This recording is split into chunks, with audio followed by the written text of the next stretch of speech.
ayah di tempat ini dan orang-orang yang sementara mempersiapkan diri jadi ayah, jangan sampai hanya karena pekerjaan, hanya karena karir, hanya karena uang, kesibukan, pergaulan, keluargamu kehilangan sosok diri di dalam keluarga.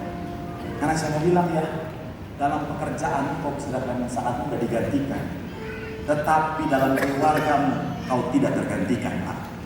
Iya kan? Mohon maaf ya, Pendeta Marcel dalam pelayanan sangat mudah tergantikan, saudara. Siapapun bisa gantikan saya di sini, saudara. Tetapi buat keluarga saya, nggak ada yang bisa gantiin saya. Ya. Makanya itu tadi, tetap jadi ayah yang baik, suami yang baik. Yakub, ini kasih. Akhirnya apa? Terjadi konflik di dalam keluarga. Anak-anak saling membenci karena nggak jadi ayah. Saya bilang saudara, jadi ayah itu sulit, saudara. Jadi ayah itu punya tanggung jawab yang besar. Jadi seorang suami, jadi laki-laki itu punya tanggung jawab besar. Memang begini, saudara. Ketika jadi laki-laki, ketika jadi suami, itu ada privilege-nya. Maksudnya apa? Kita dihormati, betul ya?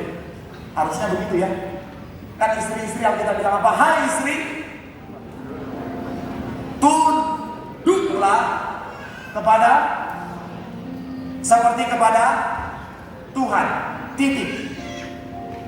Ingat Bu, titik. Nggak ada sambungan. Tetapi lihat dulu suamimu seperti apa. Nggak ada. Hai istri, tunduklah kepada suami seperti kepada Tuhan. Titik.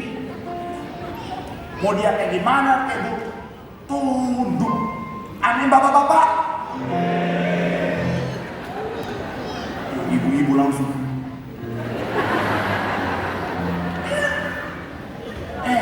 Yang namanya suami harus dihormati. Harusnya begitu ya.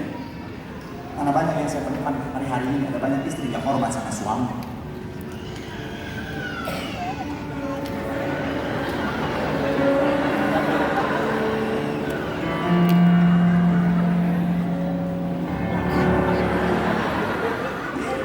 Bukan yang di sini, yang di gedung sebelah. Ada istri-istri yang suami udah bawa barang belanjaan banyak, bawa anak, karena suaminya tipe renegade. Dia cuma bawa tas kecil, main-main sampai sepatu lama banget.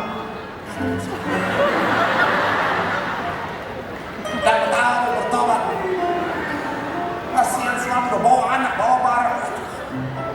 Dia cuma bawa tas kecil, lama banget sih ya.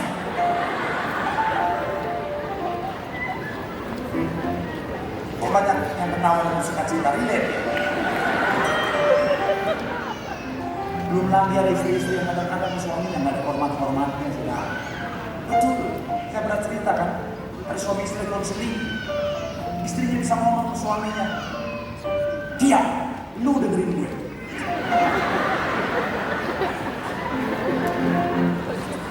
Saya cuma pegang tangan bapaknya, bapak yang kuat. Karena saya mau tegur istri, saya takutnya dia bilang, lu juga dia.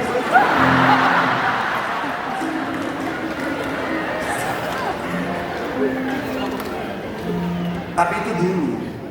Sekarang saya kalau konseling rumah tangga, saya lihat istrinya agak keras, saya baunya urapan yang gedean dikit.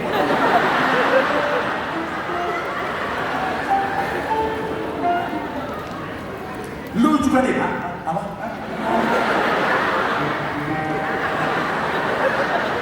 Manado ini bos.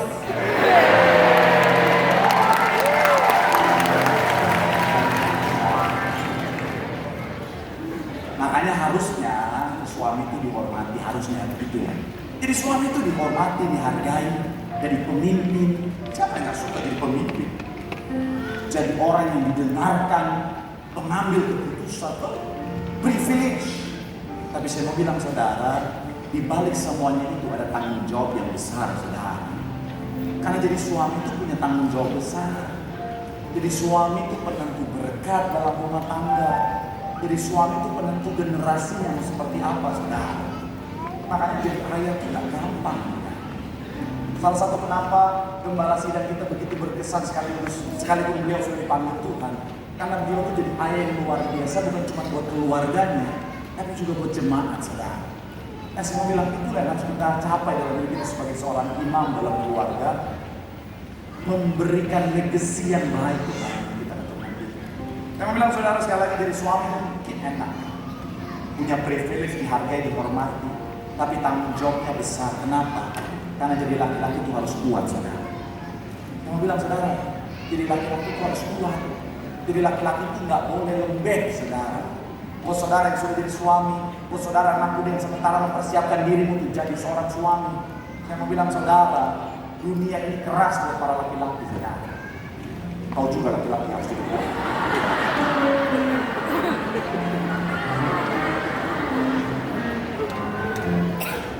Oh, langsung lembek dia, Pak.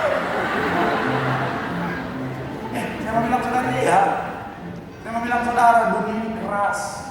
Makanya orang tua yang mendidik anak-anaknya laki-laki dengan manja, mohon maaf orang tua yang jahat.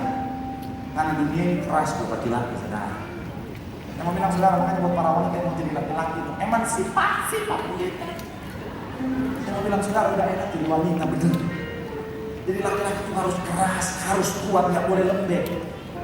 Kenapa? Karena tanggung jawabnya besar. Foto sederhana begini ya. Kalau wanita itu bisa dicintai apa adanya, tapi kalau pria nggak bisa, bos. Ini buat para laki-laki ya. Saya mau bilang wanita itu bisa dicintai apa adanya.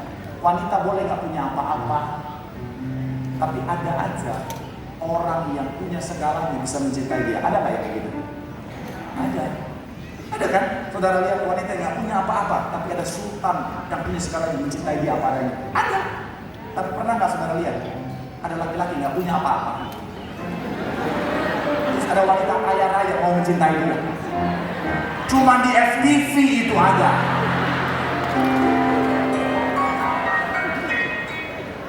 Kenyataannya yang sudah kaya raya tadi akan cari yang lebih kaya lagi.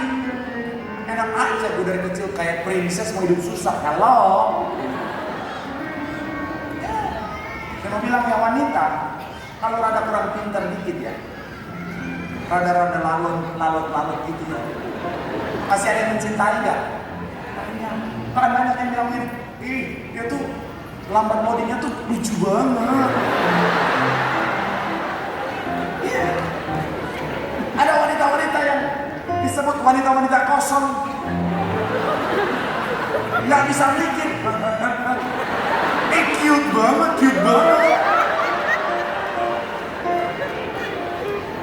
Coba kalau laki-laki begitu.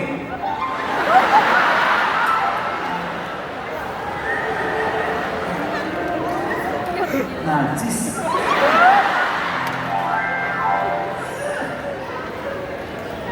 Benar ya?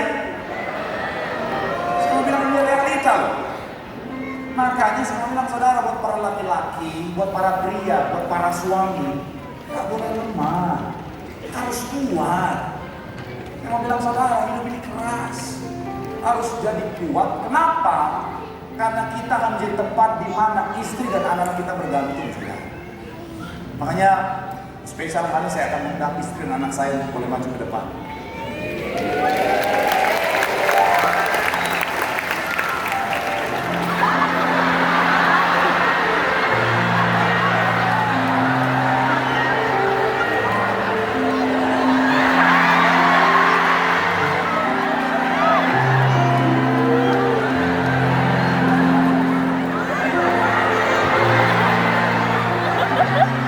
Buat saudara ingin mengirimkan sumbangan silakan di bawah ini. Makanya langsung cemara. Sebelum kita kesana kita mulai satu video singkat dulu sebenarnya. Sebentar.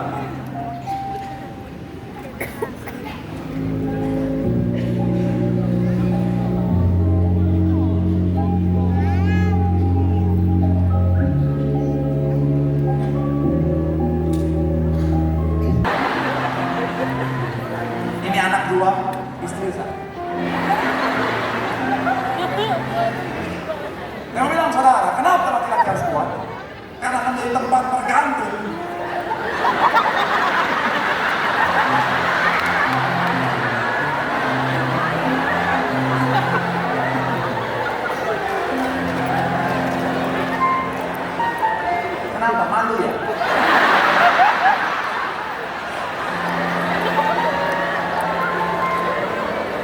sama. Ayo, lebih jadi berkat. Ayo, semangat.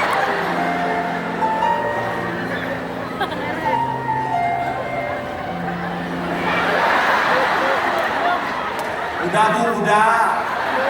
Nanti mereka terlalu malu bukan mental. Saya mau bilang saudara, jadi laki-laki itu harus kuat. Karena akan jadi tempat di mana istri dan anak-anaknya bergantung, saudara. Kalau laki-laki lemah, ketika istri anaknya bergantung, hancurlah rumah tangganya, saudara. Makanya saya mau bilang buat para wanita ya, shalom para wanita.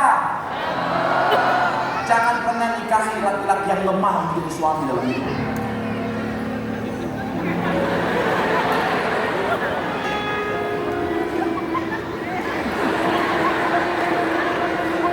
Laki-laki lagi.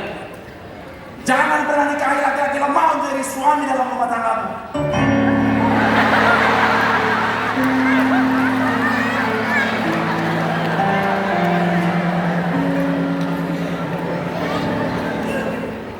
Terhancur rumah tanggamu. Masih mau bilang laki-laki harus kuat ini. Karena akan jadi tempat di mana istri anaknya bergantung. Kalau mana mungkin bisa bergantung, hancur rumah tanggamu. Tapi saya mau bilang juga buat para wanita, shalom para wanita. Jangan selalu bergantung pada suamimu. Karena Tuhan menciptakanmu adalah sebagai penopang dan penolong. Makanya jangan selalu bergantung pada istri.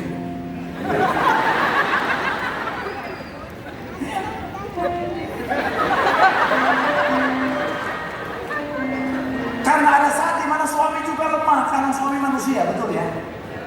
Tampak samping.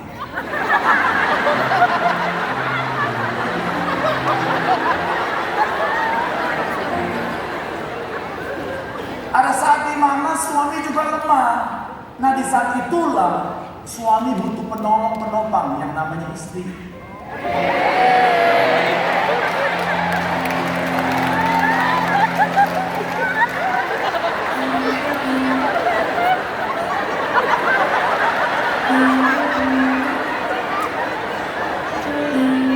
Makanya penting istri itu harus kuat juga, Bu. Karena kalau nggak kuat bisa bahaya. Ganti istri deh, bahaya. Ada makan yang banyak.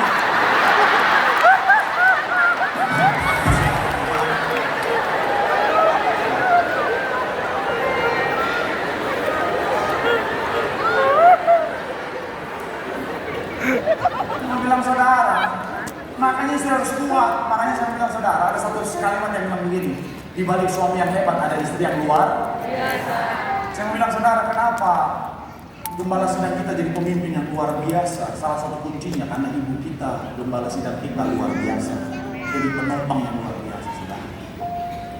Karena di saat suami lemah, kalau istri kuat, itu kan gak kayak tadi yang ini.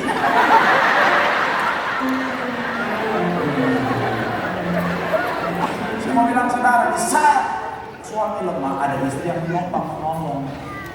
Mungkin saudara kata saya berkata, Pak Pendeta, kan sama-sama manusia. Gimana kalau keduanya ngalamin kelemahan? Dia yang menghubungkan antara Tuhan dan jemaat. Pribadi yang dekat dengan Tuhan. Makanya kita undang Tuhan.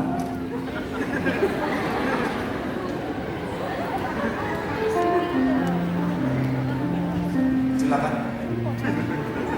Maju lagi Tuhan, jangan jauh-jauh.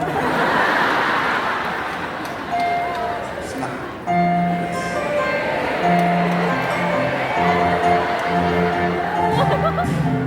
BPJS aktif. Makanya betapa pentingnya suami dekat dengan Tuhan, supaya ketika dia lemah, istri lemah, suami yang dekat dengan Tuhan akan selalu terhubung dengan Tuhan, sehingga tangan Tuhan yang akan tetap menopang tidak akan sampai hancur, sebab tangan Tuhan menopang sampai akhir akan tetap terhubung. Tepuk tangan sekali kanan kiri buat Tuhan. Dengan salah kanan kiri, jadi orang tua yang baik, jadi imam yang baik, dekat dengan Tuhan. Di situ ada kekuatan. Sekarang kita tepuk tangan yang paling meriah. Yang bekerja melambaikan tangan, tepuk tangan saudara-saudara yang paling meriah buat Tuhan. Aku punya Tuhan yang besar, yang telah berjanji dan saya